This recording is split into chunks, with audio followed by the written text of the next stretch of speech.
is now clear that we've achieved the most incredible political thing. Look what happened. Is this crazy?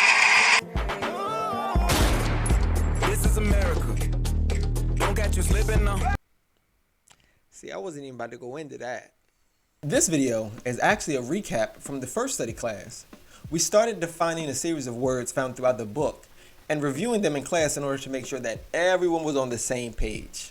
Some of these words include traducer, a person who seeks to damage another person's or a group of people's reputation using slander. Antebellum, the period of American history prior to the Civil War. In some cases, this can be the time frame between the American War for Independence and the so-called Civil War. Around the time of the Continental Congress, I want to say, somewhere around 1778 to 1865. Negro, a Spanish adjective which was converted into a noun adopted by Europeans and later black people. In the context of this book, it generally refers to black people or American-born Africans. Now, while it was commonly used during the writing of the Miseducation of the Negro, black people gave this term increasing scrutiny between, I would say, about the 1950s and the 1960s, and now is considered a derogatory term. Wiseacre, a person who professes to be an expert or an intellectual, but is often regarded as a pseudo-intellectual. Nobody knows consultants better than me. I know more about drones than anybody. Nobody knows much more about technology, this type of technology, certainly, than I do. Theology, a concept in religion where people seek to understand and define the nature of God, ultimately to serve their interests. And the final one I'll give for this video is parishioner, who is a person who attends or supports a church. To bring me my money. Another thing to keep in mind that when it comes to defining words, and Baba Imhotep emphasized the importance of this, is making the distinction between a word's connotation and a word's denotation.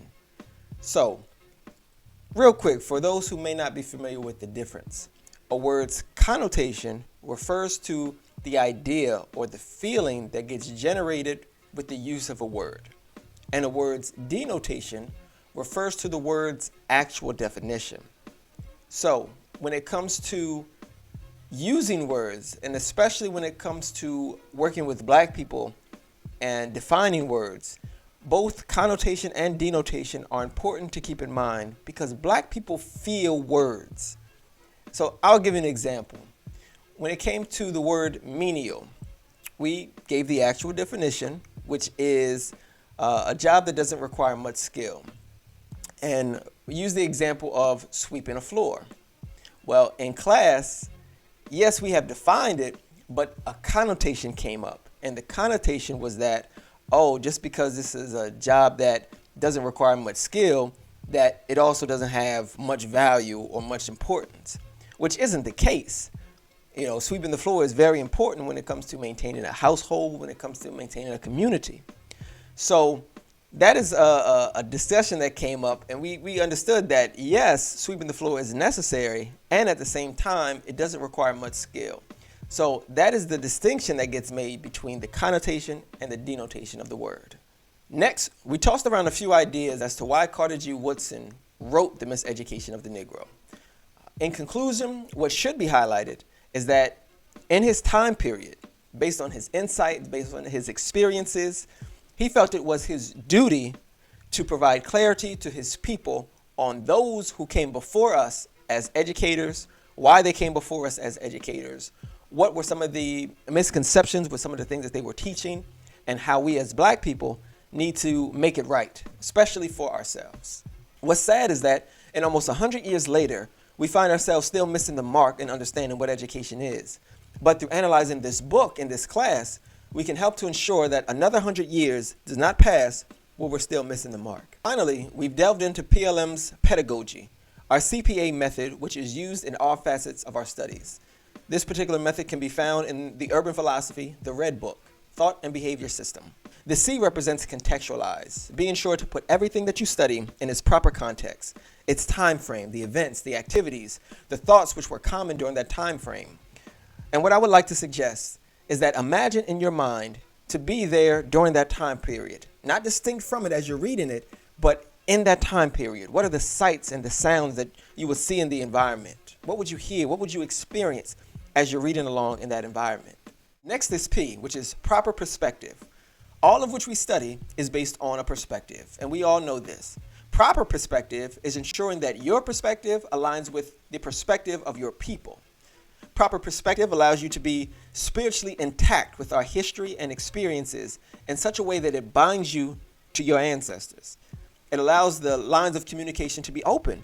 So as you move to learn and then later to teach the history of our people, the lived experiences moves through you because you have become one with your ancestors. Their feelings of victory are your feelings of victory. Their hurt is your hurt. Their feelings of uncertainty are your feelings of uncertainty.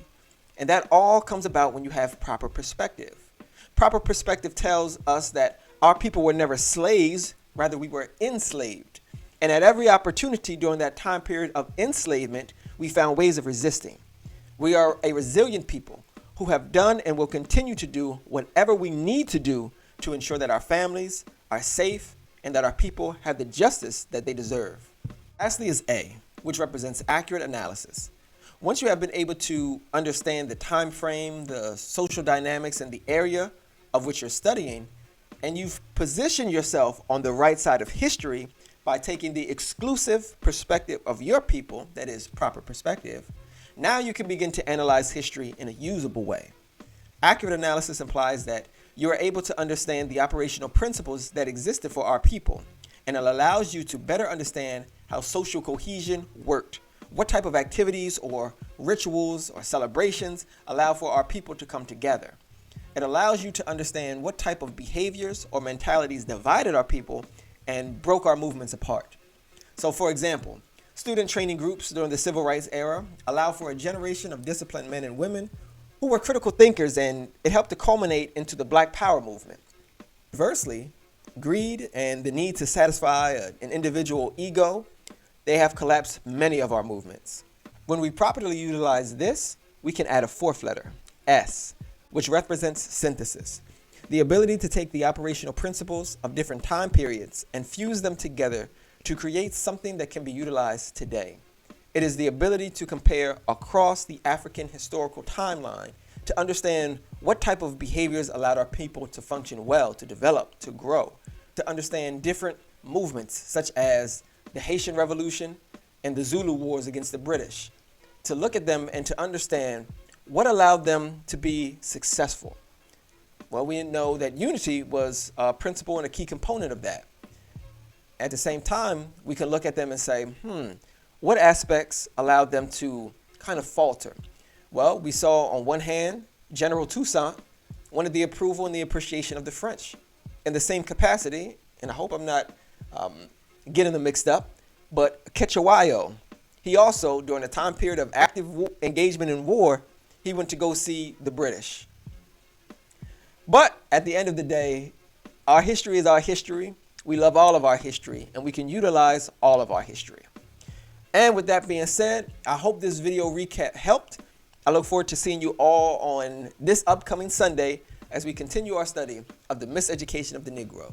Keep on reading, keep staying strong, and before I leave out, there's one brother that gave a message I saw on YouTube, and I think it's important hearing. First, I think just check on the Black woman in your life. The thing that has been very evident to me going into as things started getting bad last night is that a lot of Black women are taking this hard.